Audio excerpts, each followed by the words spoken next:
Okay, first off, before we get into this, emergency dog petting. Yes, gotta pay that dog tax. Eh, Goof? Nice day outside, eh?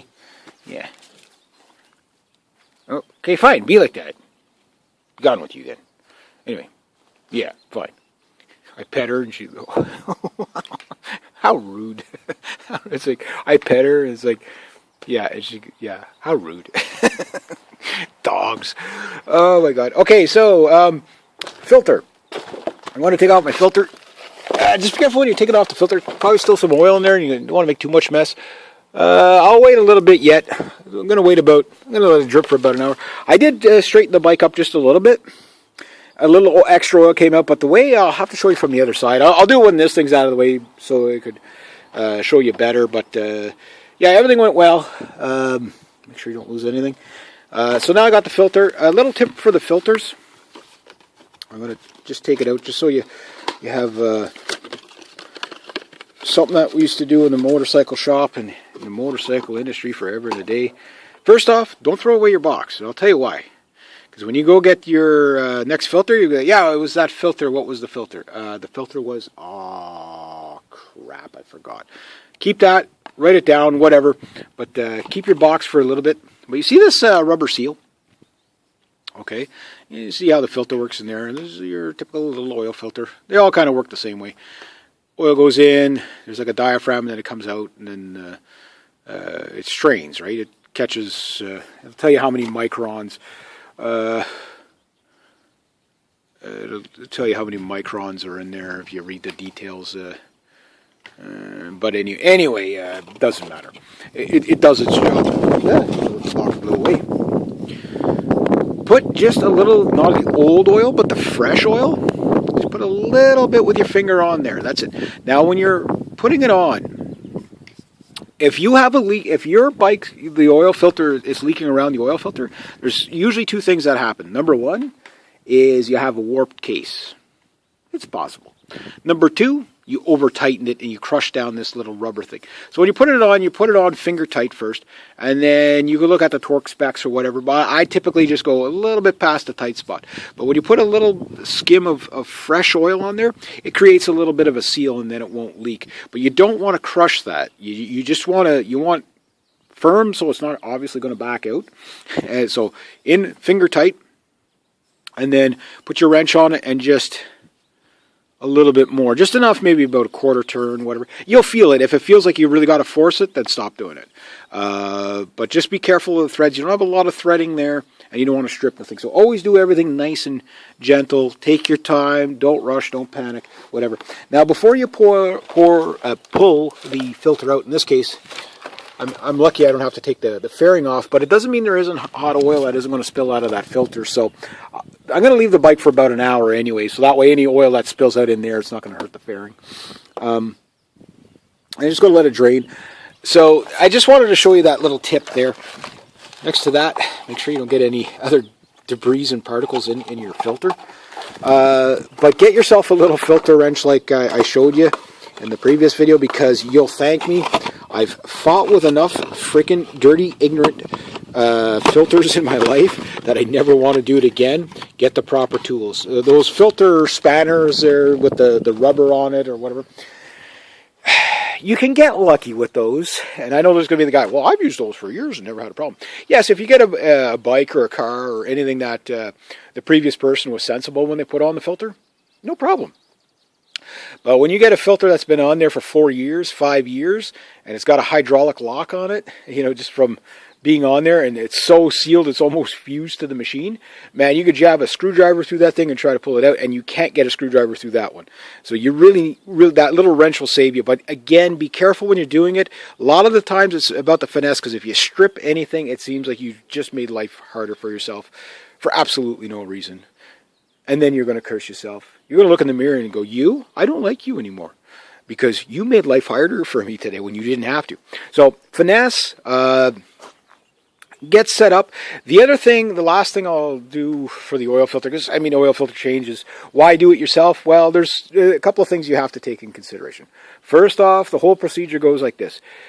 Before you even change your oil, obviously buy what you need. Look at your manual. If you don't have a manual, just go talk to the dealership guys or whatever, do the research. You'll find out what it takes, okay? And each bike's going to probably recommend something slightly different, but most of the stuff is pretty generic. So it's not rocket science. So you're going to need to see what you need. Get the stuff you need before you start.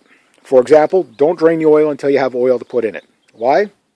Because this is what always happens. You need, say, in this case, with the filter change, it's 2.5 liters without the filter change and 3.4, 3.8 liters with the filter change, right?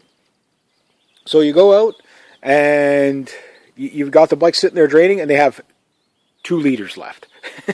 And it's like, oh yeah, we're not getting our next shipment until next week. So you got a bike sitting there with no oil in it, right? And you're not going to put the old oil back in. So make sure you have that on hand. The next thing you want to do, obviously, is you have to heat up the oil. So the great part about changing your own oil is I have to heat up the oil. I have to take the bike out for a run. Oh shucks, right? I had a lot of fun today. My hands were starting to get a little bit chilly. I got grip warmers on there, but I digress. Anyway, the next thing you're going to do before you even go out to heat up the bike is get your oil pan ready, get your socket ready, get your filter ready, get your oil things all ready to go. Everything, your filter wrench, just ready to go. So when you come back, you can do it immediately. So you're not looking for things. Why? Because, for example, it's not that the time is of the essence. I mean, you have time to, the oil is going to stay hot not till tomorrow morning. You know what I mean? It's going to stay warm. But the hotter the oil, the quicker it comes out like water almost.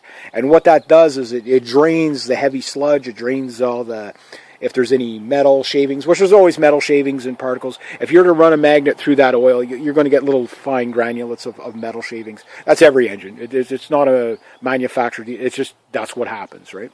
It's all friction based, right? The oils is just to keep it lubricated enough so that you don't get so much friction that it seizes up the engine. That's all it really does. Is it just keeps everything, all the parts lubricated so that they don't seize. But yeah, you'll let it warm up. You have all your stuff ready to go when you get back. You'll have enough time to do a couple of things first, but don't wait too long. Try to get it done within the 5 minutes of you parking the bike. So you get back, you shut the bike off. Heck, if you want to let the bike idle until you're ready to go.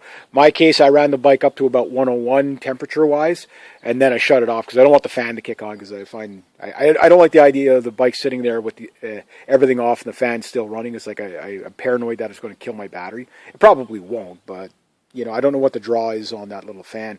But I don't want to get the bike so hot that I need to, wait for that long to cool. But once it's at the upper range of the temperature, so you're going to ride for in my case, I was probably out there for about half an hour, 45 minutes. I mean, not going crazy with it, but just enough to make sure that the bike was warmed up. So I warmed it up on the highway, and then I went back and forth through the town at low speed to get the final, when I came in to park it, nice and hot. Again, if you want to heat up the bike, just go sit in traffic for a bit, right? But I mean, enjoy the day. Go out, ride, just like you normally ride. When you come back in, get a place where the bike's relatively level. This is about as level as my yard can get this time of year. And then just, get some gloves or something, because you don't want that hot oil hitting your hand. It will burn you.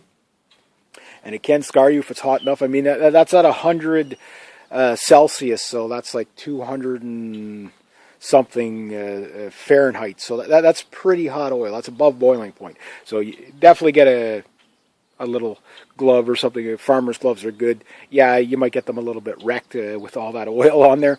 But that's what gloves are for, right? Get your socket. Have a place so that nobody's knocking anything over on you. You definitely don't want to lose stuff. Keep track. There's only really one part you got to keep track of, and that's basically, or two, your filter and your little drain plug. Don't lose the drain plug. Try not to let the drain plug drop into the oil vat, or you'll have to go fish it out after. We're going to clean that drain plug. Clean it each time. Clean just make sure it's spick and span, particularly the threads. Also, what you're going to do is when you're going to let the oil drain, let it drain for about an hour or whatever. No rush. I mean, heck, you can let it drain overnight if you want. Once it stops dropping, you can see it's dropping every now and then. You can level the bike up Some bikes you might have to do it to get all the oil out. So this bike doesn't seem to be too bad, but you know, like wait if you come back, like say in an hour, and you straighten the bike up, and just straighten the bike up, you'll notice like another dump of oil came out of the somewhere, because there's stuff up in the heads, there's stuff in the back of the where the gearbox is. There's, you know, all throughout the engine there's this oil. It takes some time for that to kind of all come out.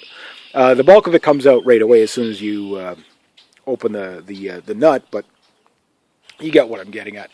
So anyway, once you do that, you just leave it, let it cool, then do your filter last. Let the filter cool down a bit. That way, if there is a little bit of oil in there, it's not spilling in your hot fairing if you have a fairing, or burning your hands. Because by that time, it doesn't matter what's left in the filter, because once you take the filter off, it's not going back into the bike, right? So it's that whatever oil's left in the filter, which there will be some, so just, you know, try. It will make a mess if you're not careful with it.